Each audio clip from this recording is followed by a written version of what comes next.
हिंदुस्तानियों को हराया है तो हमेशा हिंदुस्तान के लोगों ने साथ नहीं दिया देश का, और दर्द है तो केवल इसी बात का। भारत के इतिहास में अगर दर्द केवल इस बात का नहीं है कि विदेशियों ने हमारे साथ क्या किया, उनका तो हम मुकाबला कर लेते।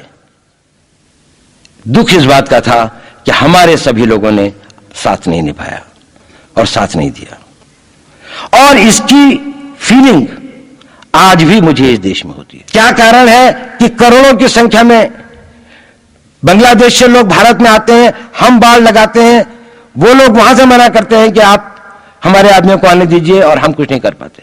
और भारत में 2 करोड़ नागरिक रहते हैं, हम हर एयरपोर्ट के ऊपर में इमिग्रेशन की चेक पोस्ट लगाते हैं कि कहीं पर कोई एक आदमी बिना पासपोर्ट के या बिना वीजा के भारत में प्रवेश न कर जाए। यहां पर लाखों की संख्या में, करोड़ों की संख्या में लोग आते हैं। सुप्रीम कोर्ट भी ये वो करता है कि जिन लोगों ने जो इसके लिए जिम्मेदार हैं, उन्होंने जो काम किया है वो भारत के ऊपर आक्रमण के बराबर काम किया है। और वही सरकार उस सुप्रीम कोर्ट के 25 जुलाई 2005 के निर्णय के 3 दिन के अंदर में एक नया अध्यादेश जारी करके उन सारे के सारे कानूनों को फॉरेनर्स एक्ट के अंदर में इनकॉर्पोरेट कर लेती है, क्योंकि जो वो IMDT एक्ट था उसको सुप्रीम कोर्ट ने नल एंड वॉइड कर दिया। ये सब बातें हमें सोचने और समझने की आवश्यकता है। एक कारण, मैं ज्यादा चीजों में नहीं जाना चाहता, इतना समय भी नहीं होगा, कि भारत विदेशों से इतना नहीं हारा। अंग्रेजों ने भारत के खिलाफ कोई लड़ाई ऐसी नहीं जीती जिसमें कि अंग्रेजों की फौज में भारतीय सिपाही नहीं थे। चाहे वह पहले बंगाल नेटिव आर्मी थी, 1857 के अंदर में सिखों और गुरखास ने उनका साथ दिया। जब सिखों से लड़ाई हो रही थी तो बाकी लोगों ने उनका साथ दिया। हमेशा नेटिव आर्मी उनके साथ थी। जब जब आक्रमण वेस्ट से हुआ, चाहे वो पार्थियंस थे, चाहे हून थे, चाहे मंगोल आए, बाद में मुगल आए, तो लश्कर कहां बने? वो तो थोड़े से लोग आए थे। लश्कर बने काबुल में, जिस वक्त तो इस्लामाइज भी नहीं हुआ था, लाहौर में, सरहंद में। हिंदुस्तानियों को हराया है तो हमेशा हिंदुस्तान के लोगों ने साथ नहीं दिया देश का, और दर्द है तो केवल इसी बात का। भारत के इतिहास में अगर दर्द केवल इस बात का नहीं है कि विदेशियों ने हमारे साथ क्या किया, उनका तो हम मुकाबला कर लेते।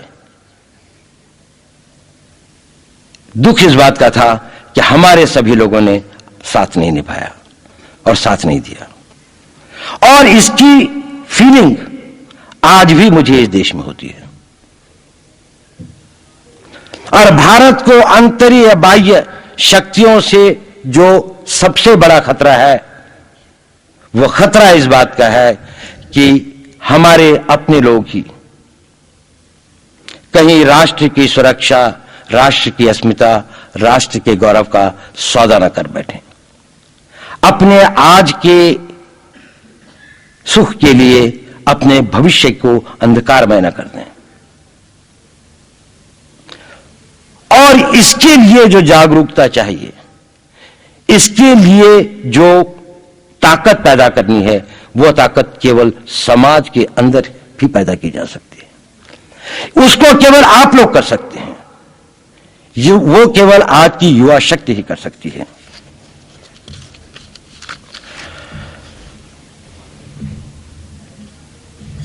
एक प्रश्न आता है, मैं बहुत सारे उन चीजों के बारे में नहीं बताना चाहता कि भारत को किन किन चीजों का वो है, लेकिन मैं इस बारे में ज्यादा कहना चाहूंगा कि भारत को किस तरह के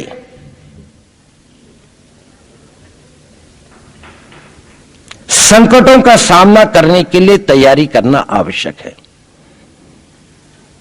ये इसके लिए कि जब जब हम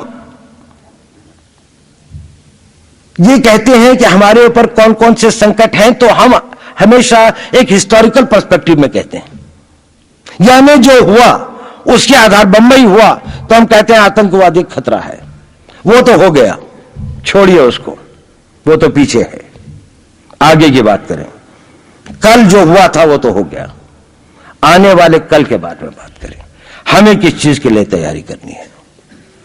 ये एक मेंटल एटीट्यूड है जो मैं चाहता हूं आप सब बच्चे अपने हृदय में रखें।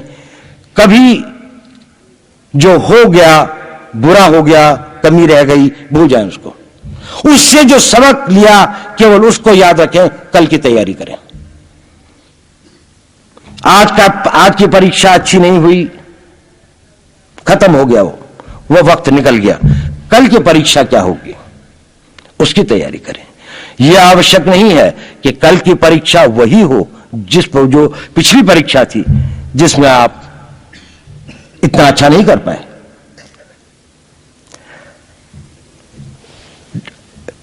हमें अपने आप को आने वाली लड़ाइयों के लिए तैयार करना है।